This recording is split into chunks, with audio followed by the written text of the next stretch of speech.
Hello friends and my student, welcome to my YouTube channel. इससे first वाली class में मैंने आपको डेवलपमेंट एंड ग्रोथ से रिलेटेड टॉपिक्स को पढ़ाया था। इसका एक छोटा सा टॉपिक रह गया था जिसका नाम है विकास का अधिगम से संबंध। इसमें मैं आपको बताऊंगी कि विकास और अधिगम एक दूसरे से कैसे कोरिलेट हैं, इसमें किस प्रकार का संबंध है और एक दूसरे को कैसे इफ़ेक्ट करते हैं। देन मैं इसके बाद आपको आनुवांशिकता एवं वातावरण का प्रभाव, ये टॉपिक आपको बताऊंगी। इसमें बताऊंगी कि एक बालक के विकास में वंशानुक्रम कितना रोल प्ले करता है, किस प्रकार से बालक के विकास को प्रभावित करता है, उसके और जो वातावरण है वो बालक के विकास में कितना रोल प्ले करता है, किस प्रकार से बालक के विकास को प्रभावित करता है, इसके बारे में मैं आपको बताऊंगी। तो हम स्टार्ट करते हैं। विकास का अधिगम से संबंध। विकास का अधिगम से समझने से पहले हमें विकास शब्द को और अधिगम शब्द को समझना बहुत ज़्यादा ज़रूरी है। तो विकास के बारे में जैसे कि मैंने पहले बता ही चुकी हूँ कि development is a long term process.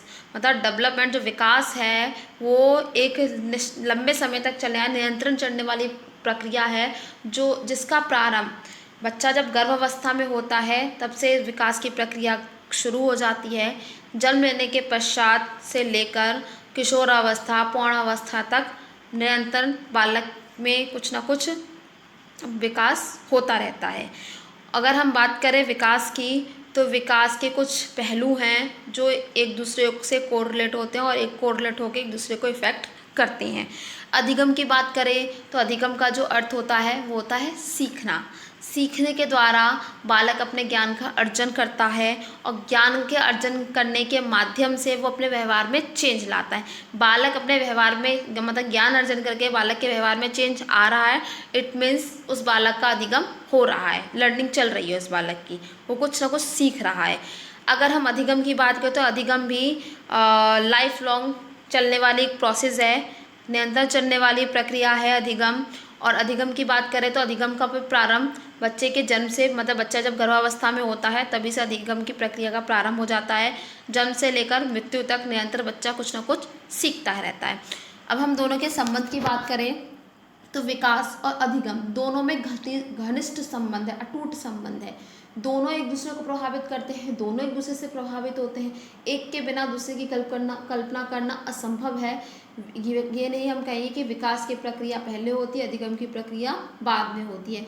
दोनों समान रूप से एक साथ चलते हैं। अगर हम बात करेंगे कि विकास के जो जितने भी पहलू होते हैं उनका आपस में एक दूसरे से इस प्रकार से संबंध होता है कि वो अधिगम की प्रक्रिया को या अधिगम को प्रभावित करते हैं। जैसे कि विकास के पहलू या आयाम के या एस्पेक्ट्स की बात करें तो डेवलपमेंट के जो एस्पेक्ट्स होते हैं, psychology aspect, physically aspect, cognitive aspect, language aspect, social aspect और इमोशनल एस्पेक्ट। तो ये सारे जो विकास के एस्पेक्ट होते हैं, तो ये जितने भी एस्पेक्ट हैं डेवलपमेंट के, वो लर्निंग को बिल्कुल पूरी तरीके से इफ़ेक्ट करते हैं। इसके बाद हम बात करें तो जो एक सेकेंड, जो अधिगम और विकास जो दोनों की प्रक्रिया है वो नियंत्रित प्रक्रिया चलती है।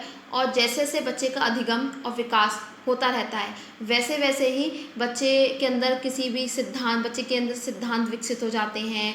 वो अपने परिवेश को समझने लगता है, समाज को समझने लगता है, सामाजिक दुनिया को के बारे में पता चलता है।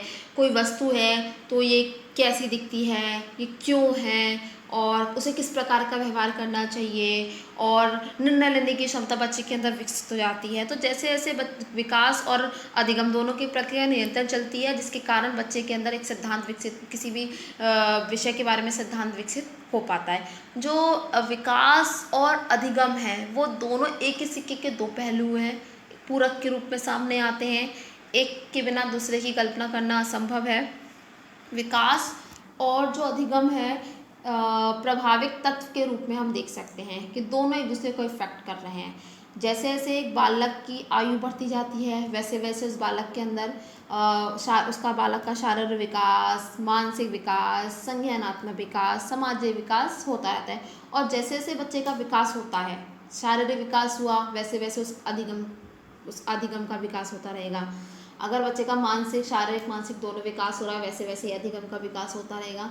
तो कहने का यही तात्पर्य है कि विकास हो रहा है तो जिससे अधिगम प्रभावित हो रहा है, अधिगम हो रहा है तो विकास प्रभावित है। जैसे कि बच्चा अगर की आयु, मतलब बच्चा अगर शैशवावस्था में है, तो शैशवावस्था में अनुकरण की प्रवृत्ति होती है बच्चे में, और दोहराने की प्रवृत्ति होती है। अनुकरण के माध्यम से सीखता है, खेल खिलौने के माध्यम से सीखता है, खेल विधि के माध्यम से सीखता है। तो खेल विधि एक ऐसी गतिविधि है, खेल गतिविधि या खेल विधि के माध्यम से सीखता है। तो एक ऐसी गतिविधि है जिससे बच्चे के जितने, मतलब डेवलपमेंट के जितने भी एस्पेक्ट हैं वो इफेक्ट होते हैं। अगर बच्चा खेलेगा तो शारीरिक पक्ष प्रबल होगा, मानसिक पक्ष प्रबल होगा, सामाजिक कि मिलजुल के खेलना, सहयोग की भावना, कोऑर्डिनेशन, एडजस्टमेंट, इन सारी चीज़ों को बच्चा सीखता है। तो ये किसको इफेक्ट कर रहा है? लर्निंग को, क्योंकि क्या हो रहा है, डेवलपमेंट के विहार पर ही बच्चा किसको सीख रहा है? लर्निंग को सीख रहा है। तो इस तरह से वो दोनों एक दूसरे को इफेक्ट करते हैं। अगर हम बात करें कि अगर बच्चे का डेवलपमेंट हो रहा है, और डेवलपमेंट होता है बच्चे तो किसी भी कार्य क्षमता, कार्य कुशलता, ये भावना बच्चे के अंदर विकसित हो जाती है। अगर हम ये चाहते हैं कि बच्चा कोई कार्य कर रहा है तो उस कार्य को करने के पीछे क्या कारण है, या किसी प्रकार का व्यवहार कर रहा है तो ये व्यवहार क्यों कर रहा है, इसके बारे में बच्चे को पता चल सके। तो इसके लिए बहुत ज़रूरी है कि बालक को अपने विकास और अधिगम दोनों में संबंध स्थापित करना बहुत जरूरी है। जैसे कि बच्चा शैशवावस्था में है तो उसको किस प्रकार का व्यवहार करना चाहिए, अधिगम द्वारा ही सीखेगा। इसकी स्टेज यही है, तो अभी हम इसको यही सिखा सकते हैं। अभी हम इसको, अगर बच्चा शैशवावस्था में है, नैतिक अनैतिक की बातें सिखा नहीं सकते कि बच्चे अनैतिक और नैतिक में भेद नहीं कर पाता है। अगर हम चाहें कि उसको हम अमूर्त चिंतन करना बच्चा सीख जाए तो हम उसको नहीं सिखा सकते। तो एक अवस्था के आधार पर ही, जैसे जैसे बच्चे की आयु बढ़ रही है, जैसे जैसे बच्चे में विकास हो रहा है, उसके आधार पर ही उसको अधिगम कराएंगे तो कार्य और कारण दोनों के बीच के संबंध को बच्चा जान सकता है। विकास के जितने भी डायमेंशन होते हैं, जितने भी एस्पेक्ट की बात करें, वो अधिगम को डायरेक्टली इफेक्ट करते हैं। जैसे कि डायरेक्टली इफेक्ट करने का इन सेंस ये है कि अगर छोटा बच्चा है और उस छोटे बच्चे का शारीरिक विकास नहीं हो पा रहा है अच्छे से, मतलब उसकी शैशवावस्था में उसका शारीरिक विकास अच्छे से नहीं हो पाया, अगर हम उससे उम्मीद करें कि उसका मानसिक विकास बहुत अच्छा हो या सामाजिक विकास बहुत अच्छा हो, उसको जो हम लर्निंग कराएं उस लर्निंग को अच्छे से करें वो, और कुछ भी सिखा दें, हम उसको किसी प्रकार का व्यवहार सिखाएं, तो वो बच्चा नहीं सीख सकता। तो इस प्रकार से जो हमने देखा कि जो शारीरिक विकास है, मतलब शारीरिक पक्ष, वो सभी पक्षों को इफेक्ट कर रहा है। सभी पक्षों को इफेक्ट करने के साथ साथ क्या किसको इफेक्ट कर रहा है? डायरेक्टली लर्निंग को इफेक्ट कर रहा है। अगर बच्चे का शारीरिक विकास अच्छा है, मानसिक विकास अच्छा है, अगर हम संज्ञानात्मक विकास को साइड में भी रखें, क्योंकि संज्ञानात्मक विकास बच्चे में इजी तरीके से डेवलप किए जा सकते हैं, लेकिन जो मानसिक विकास या मेंटल जो डेवलपमेंट है वो बच्चे में थोड़ा डेवलप करना थोड़ा मुश्किल होता है, ये क्योंकि डायरेक्टली ये फिजिकली एस्पेक्ट से रिलेटेड होता है। तो अगर बच्चे का शारीरिक विकास, मानसिक विकास अच्छा है और पॉजिटिव वे में बच्चे का शारीरिक और मानसिक विकास हो रहा है, तो जो उसकी लर्निंग होगी वो डायरेक्टली उसको इफेक्ट करेगी और पॉजिटिव इफेक्टिव लर्निंग वो कर सकेगा। नेक्स्ट है बालक के विकास मार्ग में अधिगम को अवसर प्रदान करना, मतलब बालक का जैसे जैसे डेवलपमेंट हो रहा है उसको उसी के अकॉर्डिंग लर्निंग करने के अवसर प्रदान कर। लर्निंग करने के अवसर जैसे कि मान लो कोई गेम, मतलब कोई भी मतलब एक्टिविटी को ऑर्गेनाइज कर लिया, कोई किसी गेम को ऑर्गेनाइज कर लिया जिसके माध्यम से उसको अवसर मिल रहा है और सीखने का अवसर मिल रहा है, या फिर विचार विमर्श, मतलब कुछ ऐसी तरह की बातें सिखाई जा रही, कहानियाँ सिखाई जा रही जिसके प्रकार उसको अधिगम का अवसर प्रदान हो रहा है। बच्चे के अनुभवों मतलब फिर जो एक्सपीरियंस होते हैं, टीचर अपने एक्सपीरियंस शेयर करते हैं, मदर फादर अपने एक्सपीरियंस शेयर कर रहे हैं, इसके माध्यम से बच्चे का लर्निंग प्रोसेस है। बच्चे में अधिक से अधिक प्रश्न पूछने की प्रवृत्ति को विकसित करना, मतलब पहले अगर बच्चा प्रश्न पूछता तो उसके प्रश्नों को हम सम्मान देंगे, उसके प्रश्नों का हम उत्तर देंगे, तो बच्चा अगले दिन फिर से प्रश्न पूछ पाएगा। तो इस प्रकार से हम उसकी जो प्रश्न पूछने की जो प्रवृत्ति है उसको हम विकसित कर सकते हैं।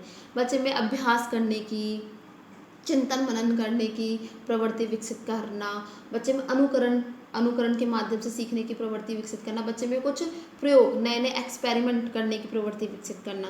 तो इन सब के अगर हम ये सारे अवसर बच्चों को देंगे तो बच्चे की अधिगम प्रक्रिया निश्चित रूप से हो सकती है। नेक्स्ट हम बात करें जो अधिगम की प्रक्रिया है, इसका जो डायरेक्टली संबंध होता है, इसका संबंध हम बात करें, क्योंकि अगर बच्चे का अधिगम हो रहा है तो जाहिर सी बात है बच्चे किसी भी चीज़ का अर्थ समझेंगे, अर्थ निकालना, जैसे कोई उन्हें कुछ चीज़ बता रहे हैं, कुछ चीज़ कहानी सुना रहे हैं, तो उस कहानी के अर्थ को समझ पाएंगे, कहानी से क्या अभिप्राय है, कहानी से क्या शिक्षा मिलती है, हमें कहानी का क्या मतलब है, उसको इस तरीके से समझ सकेगा बच्चा। अमूर्त चिंतन करेगा, जैसे कोई कहानी सुनाई तो उसके बारे में अपनी थिंकिंग दे सकता है कि इसको चोरी नहीं करनी चाहिए थी। अगर हम मान लो किसी चोर की कहानी सुना रहे हैं, या हम ये वाली कहानी सुना रहे हैं कि झूठ कभी नहीं बोलना चाहिए, इससे रिलेटेड कहानी सुना रहे हैं, तो बच्चे अपने खुद के अभिव्यक्ति करने लगता है। तो इस प्रकार से अगर बच्चा लर्निंग कर रहा है तो इस चीज़ को सीख सके। विवेचन करना, किसी चीज़ को बढ़ा चढ़ा के बताना, कार्यशीलता, कार्यशीलता, कार्य कुशलता, कार्य क्षमता, ये बच्चे को ये विकसित है। समझ की भावना विकसित हो जाएगी बच्चे में, ठीक है। तो इस तरीके से विकास के संबंध की बात करें तो विकास का संबंध दृष्टिकोण से है, मतलब अपने खुद के सोचने का नजरिया। जैसे जैसे बच्चे का विकास होता रहता है, बच्चे का मतलब जैसे जैसे बच्चे का विकास हो रहा है तो किसी भी चीज़ को उसको खुद को देखने का नजरिया बदल जाता है। छोटा बच्चा है तो उसको जैसे कि कोई व्यवहार किया जा रहा है तो उसको उस टाइम उस कंडीशन में उसके देखने का नज़रिया कुछ और होगा। बाल्यावस्था में जाएगा तो उसी सेम चीज़ को अलग नज़रिए से देखेगा। किशोर अवस्था में जाएगा तो उसी सेम चीज़ को किसी और नज़रिए से देखेगा। तो इसी प्रकार का दृष्टिकोण है। भावनाएं, फीलिंग्स चेंज होती हैं। शैशवावस्था में बच्चे के अंदर इमोशंस होते हैं, प्रेम की भावना ज़्यादा होती है बच्चे को, मतलब उसमें जो इमोशंस होते हैं, रोना, चिल्लाना, हंसना, ये इमोशंस ज़्यादा होते हैं। बाल्यावस्था में जाता है तो बाल्यावस्था में भी अलग भावनाएं विकसित होती है। किशोर अवस्था में आता है, किशोर अवस्था में भी अलग भावनाएं विकसित होती है। इस तरह से संज्ञानात्मक विकास, जैसे जैसे एज बढ़ती जाती है वैसे वैसे उनके नॉलेज में, उनके ज्ञान में बढ़ोतरी होती जाती है और ज्ञान का विकास होता जाता है। भाषा की बात करें तो विचारों के अभिव्यक्ति का माध्यम ही भाषा है। तो भाषा में भी चेंज आता है। पहले छोटे बच्चे होते हैं तो वो किसी भी बात को लंबा चौड़ा करके मतलब बोलते हैं। बाल्यावस्था में जाते हैं तो फिर चेंजेस आते हैं। किशोर अवस्था में आते हैं तो टू द पॉइंट बच्चा बात करता है। मानसिक विकास चित्रण की बात करें, अवधारणा, किसी भी चीज़ के बारे में अवधारणा विकसित करना, तार्किक क्षमता, तर्क वितर्क करने की क्षमता बच्चे में डेवलप हो पाती है। तो अधिगम विकास के माध्यम से ये सारी चीज़ें संबंध मतलब विकसित होती हैं और विकास का डायरेक्टली संबंध इन सब चीज़ों से होता है। अब हम इसके बाद बात करेंगे कि कई सारे मतलब विद्वान हैं जिन्होंने विकास और अधिगम के बारे में काफ़ी कुछ बताया है। इसमें कुछ विद्वानों का, अधिकतर विद्वानों का कहना यही है कि अधिगम से विकास की प्रक्रिया शुरू होती है। बात कुछ हद तक सही भी है कि बच्चे का जन्म हुआ, बच्चे को सिखाया जाता है, जैसे कि सिखाए अपने आप ही सीखता है। जैसे कि बच्चे को भूख लग रही है तो वो रोएगा तो उसको मतलब उसको खाना दे मतलब दूध दे दिया तो वो बच्चा शांत हो जाता है, नहीं रोता। फिर उसके बाद बच्चा क्या सीखता है कि जैसे मैं रहूँगा तो मतलब इन लोग जो भी मेरे आसपास है उनको पता चलेगा कि हाँ मुझे भूख लगी है। तो इस प्रकार से वो सीखता है, तो इस प्रकार से अपनी अनुभूतियों को व्यक्त करता है। और जैसे बच्चा बड़ा हो जाता है, थोड़ा बड़ा हो जाता है, तो इस प्रकार से कई प्रकार की गतिविधियाँ करता है जिसके माध्यम से उसका विकास होता रहता है। तो ये बात कुछ हद तक संभव है, लेकिन जिनप्याजे का कहना ये है कि विकास से अधिगम की प्रक्रिया शुरू होती है, क्योंकि उन्होंने एक सिद्धांत विकसित किया था। उन्होंने खुद के अपने बच्चों पे एक्सपेरिमेंट किया है।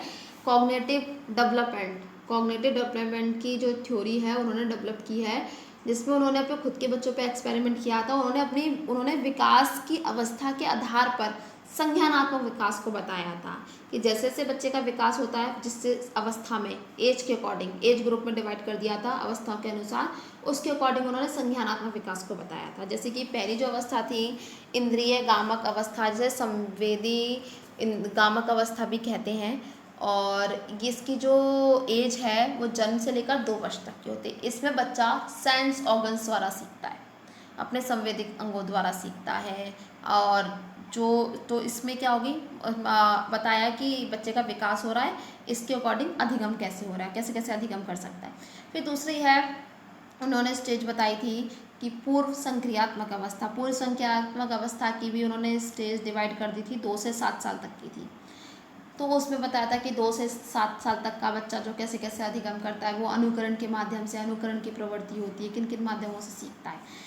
फिर इसके बाद उन्होंने कहा था मूर्त संक्रियात्मक अवस्था। इसमें बच्चा मूर्त रूप से चिंतन करता है ज़्यादातर, इसकी स्टेज थी 11 से 14 वर्ष तक की, और 14 वर्ष नहीं 7 से 11 वर्ष की। अमूर्त चिंतन की योग्यता 11 से 14 वर्ष तक या उससे ज़्यादा वर्ष तक की थी। तो इसके अकॉर्डिंग जैसे जैसे बच्चे का विकास होता है उसमें बच्चे में कैसे कैसे बच्चा लर्निंग करता है, इस पे उन्होंने ज़्यादा बल दिया है। तो उम्मीद है कि आप डेवलपमेंट एंड लर्निंग दोनों के बीच के रिलेशन को समझ गए हो कि दोनों में मेनली बात अगर हम बात करें, थोड़ा पॉइंट की बात करें तो अधिगम और विकास दोनों में घनिष्ठ संबंध होता है, दोनों एक दूसरे के पूरक है, दोनों ही निरंतर चलने वाली प्रक्रिया है। अधिगम के बिना विकास संभव नहीं है, विकास के बिना अधिगम संभव नहीं है। दोनों समान पहलुओं के रूप में सामने आते हैं और दोनों एक समान बालक के विकास को इफेक्ट करते हैं। दोनों की बात करें तो दोनों मतलब एक दूसरे को प्रभावित भी करते हैं और प्रभावित भी होते हैं एक दूसरे से। ठीक है, अब हम नया टॉपिक स्टार्ट कर रहे हैं, आनुवांशिकता एवं वातावरण का प्रभाव। आनुवांशिकता और वातावरण के प्रभाव को जानने से पहले हमें आनुवांशिकता और वातावरण के शब्द को या उसके अर्थ को जानना बहुत ज़्यादा ज़रूरी है। तो आनुवांशिकता की जब हम बात करें तो आनुवांशिकता एक पीढ़ी से दूसरी पीढ़ी में होने वाले गुणों के ट्रांसफ़र को कहते हैं आनुवांशिकता। जब एक बच्चे में एक पीढ़ी से दूसरी पीढ़ी में गुण ट्रांसफ़र हो रहे हैं तो आनुवांशिकता कहलाता है। और बालक में शारीरिक और मानसिक गुण अपने माता पिता से प्राप्त होते हैं, उसके साथ साथ वो अन्य पूर्वजों से भी प्राप्त हो रहे हैं, तो वो आनुवांशिकता कहलाता है। आनुवांशिकता की अगर हम सीधी सीधे बात करें कि जैसे माता पिता का हुबहू बच्चे भी वैसे ही हो रहे हैं, जैसे कि अगर माता पिता बुद्धिमानी है, अगर बच्चा भी बुद्धिमानी है, तो वो एक आनुवांशिकता का कारण है।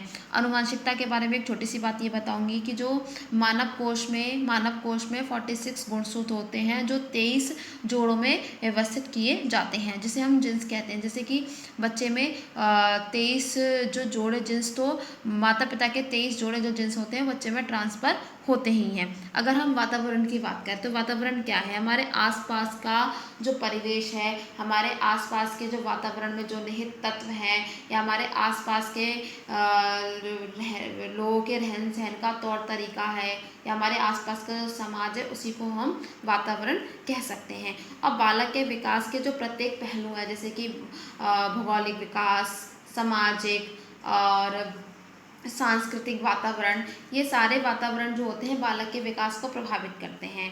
अगर हम सांस्कृतिक वातावरण भी बालक के विकास को प्रभावित करता है, सामाजिक वातावरण भी बालक के विकास को प्रभावित करता है, भौगोलिक वातावरण भी बालक के विकास को प्रभावित करता है। और जो पर्यावरण होता है, एनवायरनमेंट की बात करें, एनवायरनमेंट में कुछ ऐसे तत्व या ऐसी शक्ति निहित होती है जो बालक के विकास को डायरेक्ट ही प्रभावित करती है और बालक के विकास को सबसे ज़्यादा प्रभावित करती है। अगर बालक पे बेशक वंशानुक्रम का प्रभाव पड़े या ना पड़े, लेकिन वातावरण का प्रभाव बहुत ही निश्चित रूप से ही बालक पर पड़ता है। अगर हम बात करें कि वंशानुक्रम के बारे में बात करें तो वंशानुक्रम के हम सबसे पहले वंशानुक्रम के प्रभाव को पढ़ने से पहले वंशानुक्रम के कुछ नियम के बारे में पढ़ेंगे। तो मैंने मेंडल का नियम डिस्कस किया है, तो मेंडल द्वारा प्रतिपादित 3 नियम हैं जो उन्होंने वंशानुक्रम के नियम बताए हैं। जो पहला नियम है समान प्रतिमान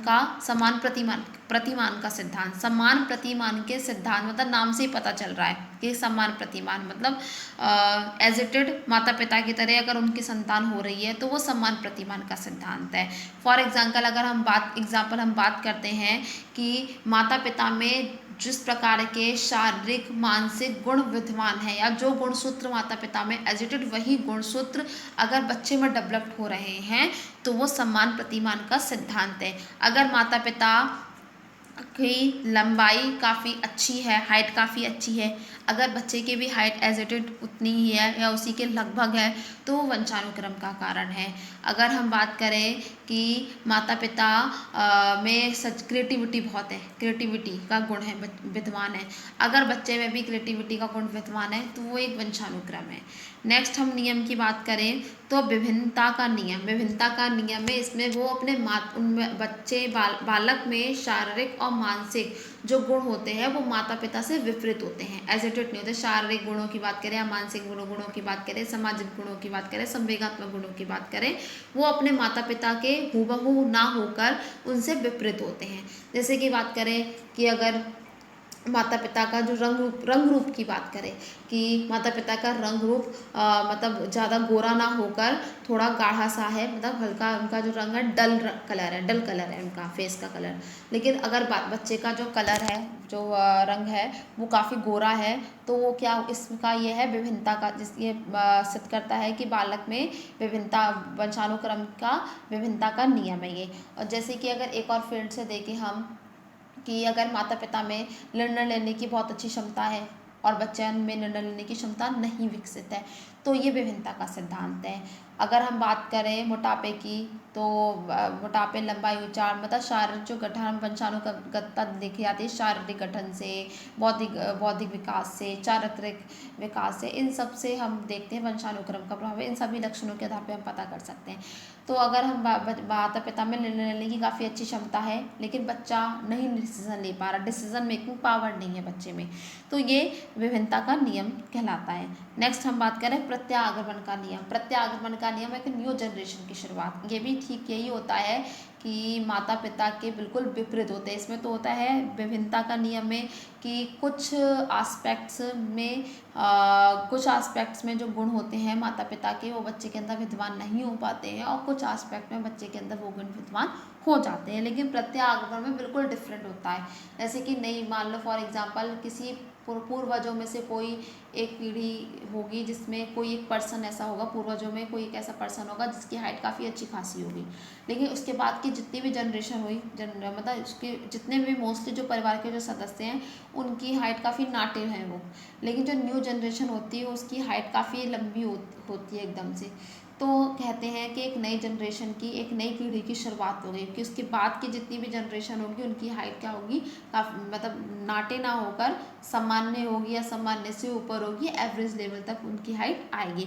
तो इससे क्या होता है, एक नई जनरेशन की, नई पीढ़ी की शुरुआत है। इसमें बच्चे के अंदर तो बिल्कुल डिफरेंट जीन्स डेवलप होते हैं, या किसी बहुत दूर से पीढ़ी दर पीढ़ी पुराने जीन्स उनमें डेवलप होते हैं, और जिस जीन्स के आधार पर एक न्यू जनरेशन की शुरुआत होती है। इसके अलावा एक अन्य नियम है, अन्य नियम जैसे कि वंशानुक्रम का बीज कोष की निरंतरता का नियम। बीज कोष, जैसा बीज डालो वैसा ही पौधा होगा, उसमें वैसा ही फल आएंगे, जिसका बीज डालो उसी के फल आएंगे। इससे हम समझ सकते हैं।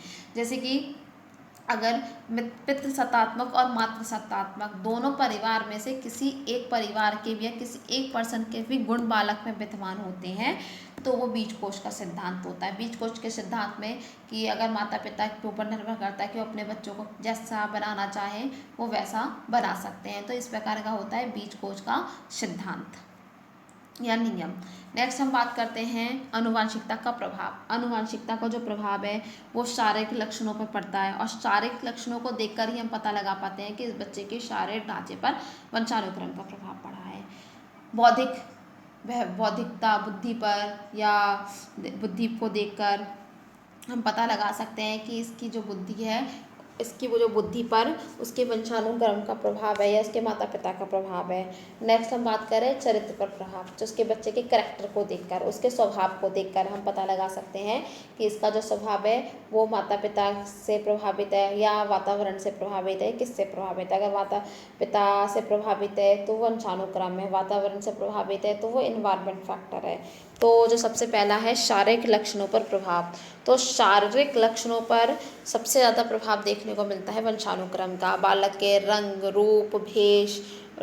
रूप और शारीरिक गठन, ऊंचाई, लंबाई, भार, आकार, प्रकार, इन सब के आधार पर हम बालक के हम ये देख सकते हैं कि वंशानुक्रम बालक को कितना प्रभावित कर रहे हैं, कितना प्रभावित नहीं कर रहे हैं। जैसे कि कभी कभी ऐसा होता है कि जुड़वा माता पिता, मतलब माता पिता के जो जुड़वा बच्चे होते हैं, जैसे कि अगर भाई भाई हो, भाई बहन हो, बहन बहन हो, जुड़वा बच्चे, तो उनमें भी वंशानुगतता शारीरिक ढांचे के या शारीरिक लक्षणों के आधार पर वंशानुक्रम देखने को मिलता है।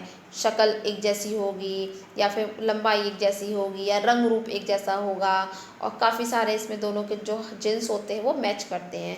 और कभी कभी ऐसा भी देखने को मिलता है कि सेम भाई बहन होंगे, मतलब एक ही माता पिता के भाई बहन है, एक बेशक जुड़वा नहीं है, लेकिन फिर भी उनमें काफ़ी हद तक विभिन्नता देखने को मिलती है, लंबाई में, रंग रूप में, और भार में, उस चौड़ाई में, इन सब में विभिन्नता देखने को मिलती है।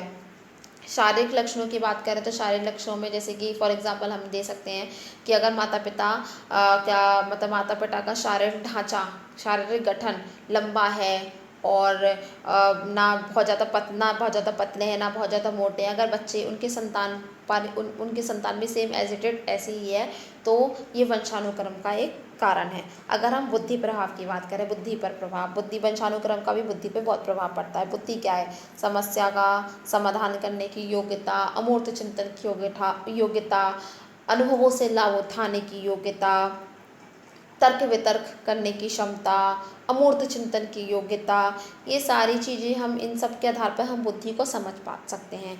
अगर बात करें माता पिता की जो बुद्धि है वो निम्न है, अगर बच्चे की बुद्धि लब्धि निम्न स्तर की है तो वंशानुक्रम है, वंशानुगत क्रम का प्रभाव है। अगर माता पिता की बुद्धि प्रतिभाशाली है या प्रतिभाशाली बुद्धि लब्धि के हैं, अगर बच्चे की बुद्धि लब्धि प्रतिभाशाली है तो वंशानुक्रम का प्रभाव है। अगर ऐसा नहीं होता है तो वंशानुक्रम का प्रभाव नहीं है बच्चे पर।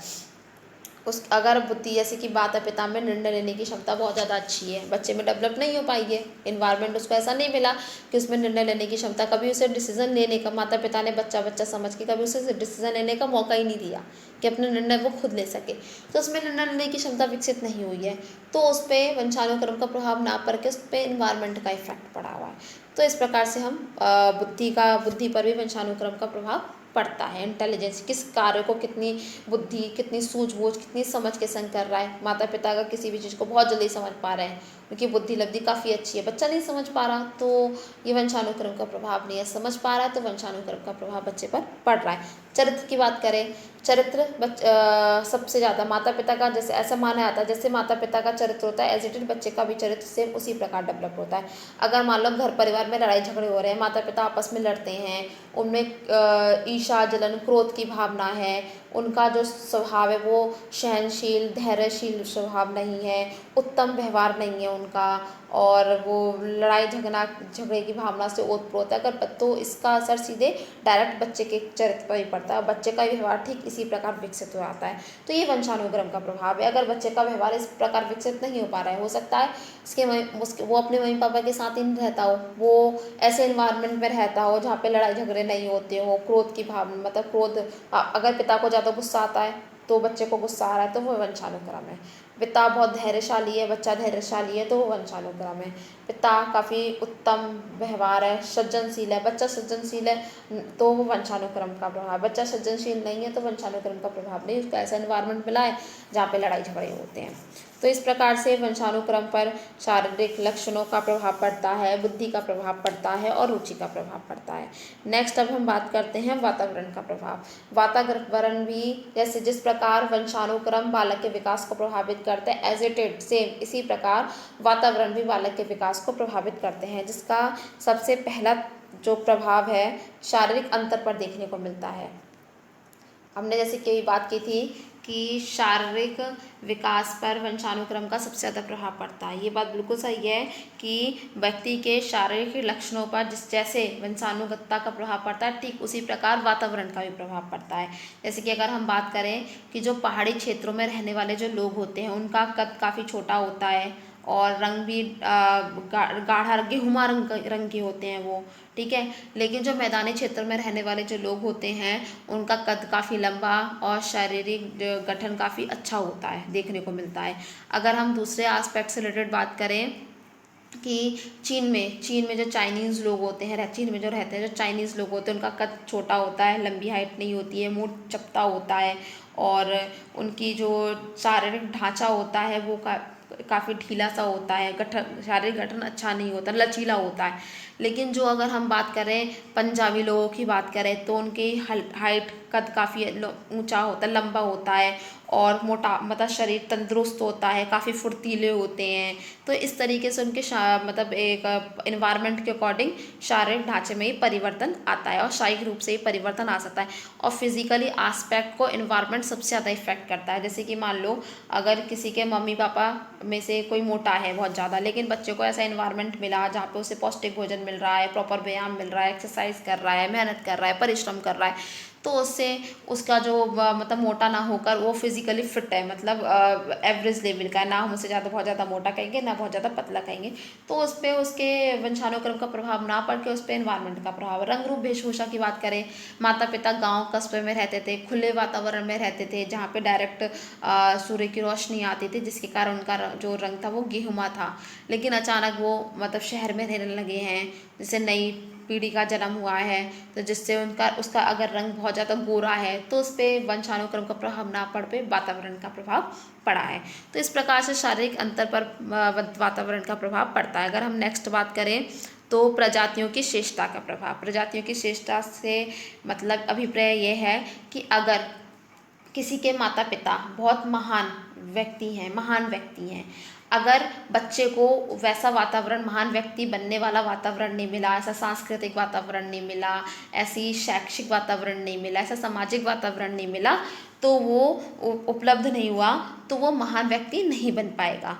अगर फॉर एग्जाम्पल अगर हम ये बात करें कि किसी के पिता डॉक्टर हैं, तो उनको डॉक्टर वाला एनवायरनमेंट मिला था, उनके पिता ने या फिर उनके पीढ़ी के लोगों ने उन्हें वैसा एनवायरनमेंट दिया, ऐसी शिक्षा दी, तो इससे वो डॉक्टर बने।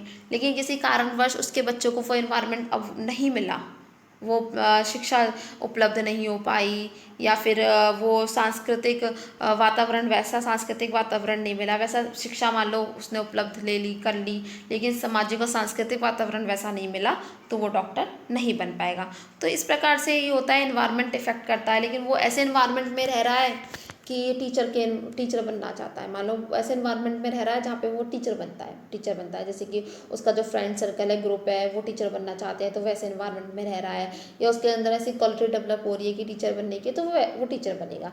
तो एनवायरनमेंट भी प्रजातियों की श्रेष्ठता को सबसे ज़्यादा निर्धारण करती है। बच्चे के एनवायरनमेंट के किसका क्रेज़ ज़्यादा है, जैसे कि मान लो कभी बीटेक का क्रेज़ होता है, तो सब लोग लाइन से बीटेक करते हैं।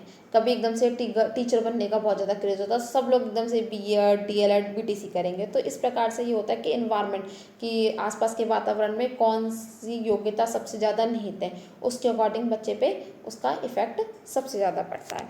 नेक्स्ट अगर हम बात करें मानसिक विकास को बालक के मानसिक विकास को सामाजिक विकास और साथ ही साथ शारीरिक विकास प्रभावित करता है। अगर बच्चे का शारीरिक विकास अच्छा नहीं है तो मानसिक विकास प्रभावित नहीं होगा, मानसिक विकास भी अच्छा नहीं हो पाएगा। बच्चे का सामाजिक विकास नहीं हो पाया है तो बच्चे का मानसिक विकास भी संभव नहीं है।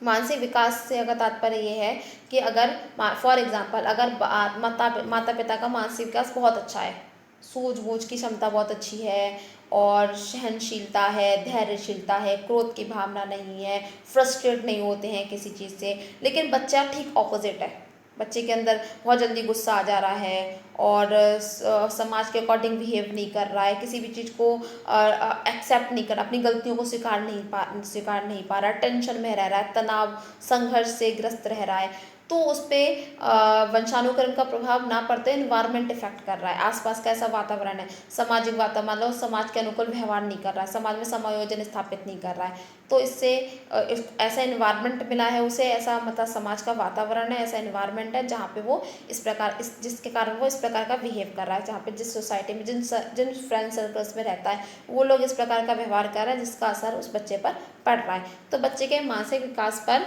वातावरण का भी सबसे ज़्यादा प्रभाव पड़ता है। जैसे कि एक बात कहेगा, बच्चों को गंदे माहौल से बहुत ज़्यादा दूर रखा जा रहा है, तो बच्चे पर उसका प्रभाव नहीं पड़ रहा है, तो बच्चे के अंदर काफ़ी अच्छे गुण विकसित होंगे, मतलब पॉजिटिव थिंकिंग डेवलप होगी। अगर बच्चों को गंदे माहौल में रखा जा रहा है, गंदे माहौल में बच्चा रह रहा है, तो बच्चे के अंदर नेगेटिव थिंकिंग या नेगेटिव गुण विकसित होंगे, क्वालिटी विकसित होगी।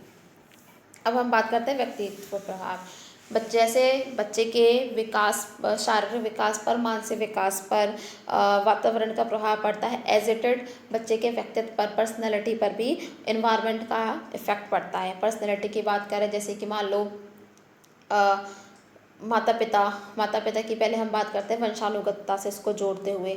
अगर मान लो माता पिता को ऐसा एनवायरनमेंट मिला है कि वो मतलब काफ़ी प्रतिभावान है, या उनके रहन सहन तौर का तरीका काफ़ी अच्छा है, या फिर रहन सहन का तरीका अच्छा नहीं है और बच्चे को ऐसा इन्वायरमेंट मिला जहाँ के रहन सहन का तरीका, खान पीन का तरीका और उठने बैठने का तौर तरीका काफ़ी अच्छा है, उत्तम मतलब उत्तम है बिल्कुल, तो बच्चे के अंदर वो क्वालिटी डेवलप हो जाती है। तो इस प्रकार इन्वायरमेंट बच्चे की पर्सनैलिटी को सबसे ज़्यादा डेवलप करता है। वेशभूषा की बात करें, मान लो माता पिता का जो वेशभूषा है काफ़ी साधारण है, सिंपल है, खान पान काफ़ी साधारण सिंपल है, लेकिन बच्चे को ऐसा इन्वायरमेंट मिला जहाँ पे वो काफ़ी हाई फाई मतलब वेशभूषा का प्रयोग कर रहा है, अच्छी तरीके से वेशभूषा, अच्छी तरीके से खान पान, रहन सहन, भाषा की अभिव्यक्ति अच्छे तरीके से कर पा रहा है, तो बच्चे के अंदर अगर इस तरीके का इन्वायरमेंट मिला तो इस तरह की बच्चे के अंदर क्वालिटी डेवलप होगी। तो इस प्रकार बच्चे की पर्सनैलिटी को सबसे ज़्यादा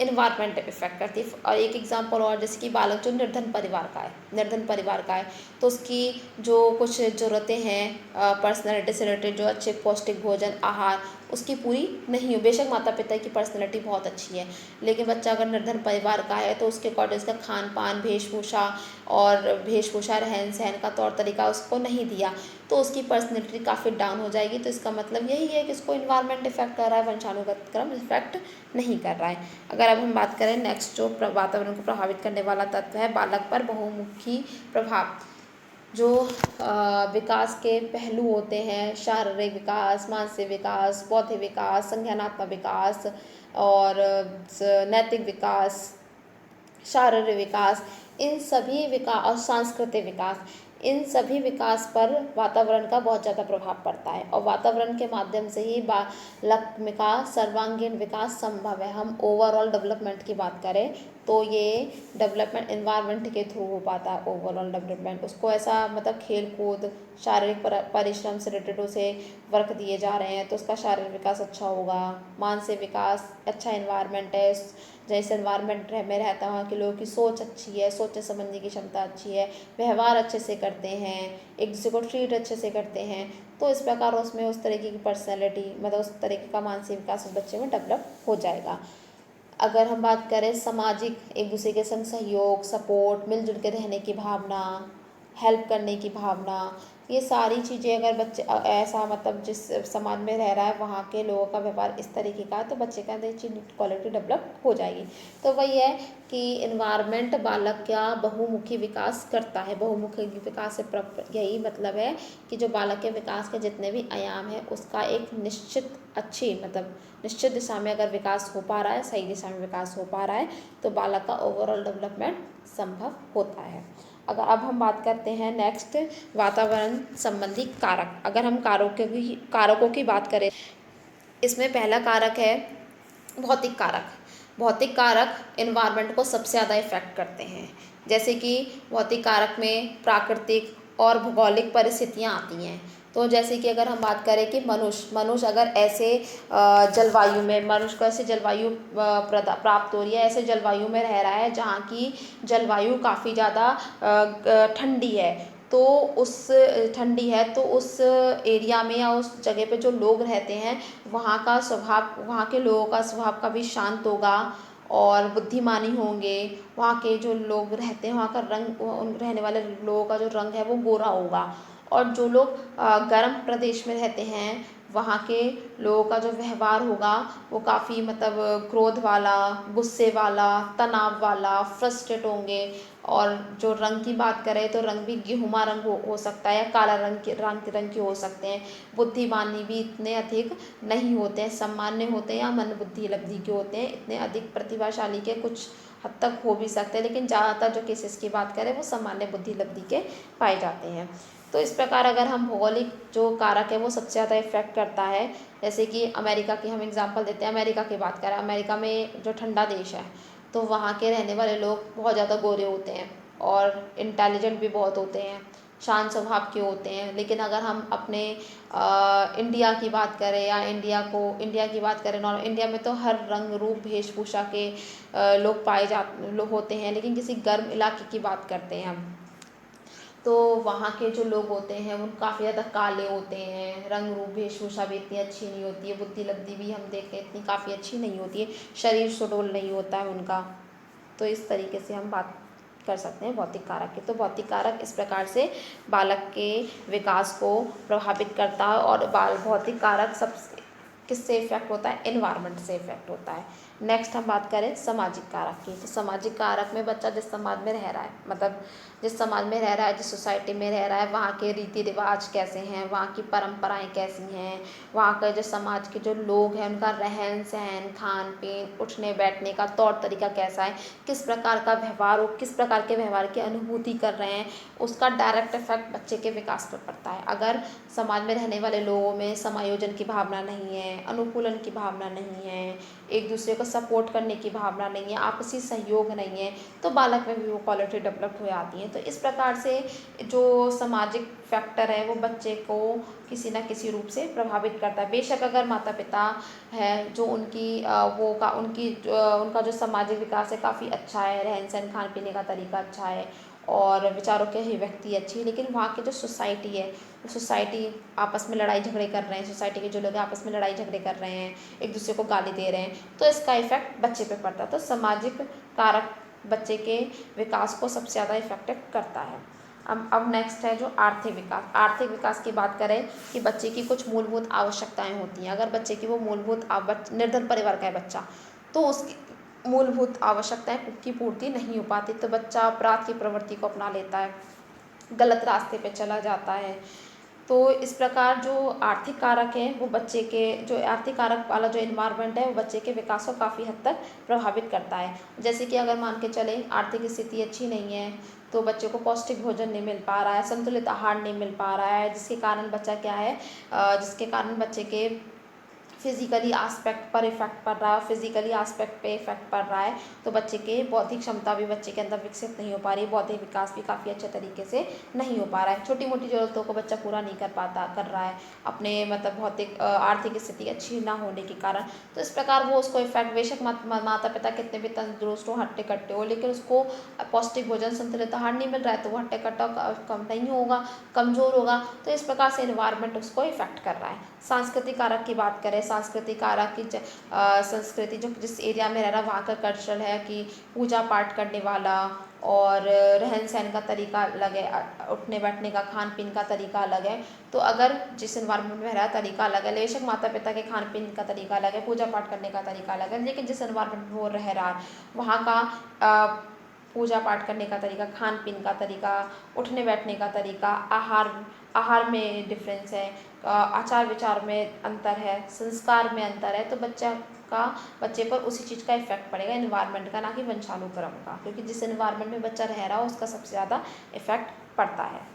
अब हम बात सांस्कृतिक कारक की बात कर ही ली, अब हम उसके बाद बात करते हैं कि वंशानुकरण और वातावरण वो एक दूसरे से कैसे कोरिलेट है।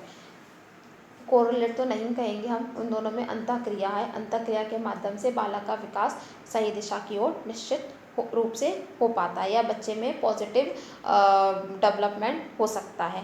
वंशानुकरण और वातावरण, अगर हम बात करें कि बालक के विकास में सबसे ज़्यादा योगदान किसका है, ना तो वंशानुक्रम का है ना तो वातावरण का है। कुछ एस्पेक्ट बालक के डेवलपमेंट से रिलेटेड, कुछ एस्पेक्ट वंशानुक्रम से इफेक्टिव होते हैं तो कुछ एस्पेक्ट वातावरण से इफेक्टिव होते हैं, और इन दोनों के आधार पर ही बालक विकास जो है वो प्रभावित हो पाता है। और बालक विकास को प्रभावित करने वाले तत्व के रूप में वंशानुक्रम और वातावरण है।